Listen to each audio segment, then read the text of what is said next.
Welcome to McPlum, simple solutions served daily. In this video, I will show you how to make Trini-style macaroni salad using an easy method. First, let's gather our essential ingredients. You'll need about 1 pound of elbow macaroni, along with creamy mayonnaise, a touch of mustard, and some fresh, finely diced vegetables like onions and bell peppers. Having everything ready makes the process smooth and enjoyable, ensuring a delicious outcome for everyone. The key to great macaroni salad is perfectly cooked macaroni. Boil your elbow macaroni in well-salted water until it's al dente, meaning it still has a slight bite. Avoid overcooking, as mushy pasta won't hold up. Once cooked, drain it thoroughly and rinse with cold water. This stops the cooking process and cools the pasta completely, which is crucial for a smooth, creamy dressing later on.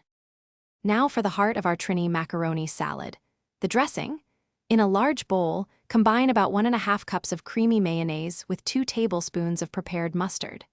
Stir in 1 tablespoon of sugar and 1 teaspoon of black pepper to balance the flavors. Then, fold in your finely diced onions, bell peppers, and celery, ensuring everything is well mixed for that signature taste. With your macaroni cooled and your dressing ready, it's time to bring it all together. Gently fold the cooked macaroni into the creamy dressing mixture. Mix carefully until every piece of macaroni is beautifully coated. This ensures every bite is bursting with flavor. Finally, cover and chill your macaroni salad in the refrigerator for at least 2 hours. This allows the flavors to meld perfectly before serving. Thanks for watching. Stay juicy and subscribe.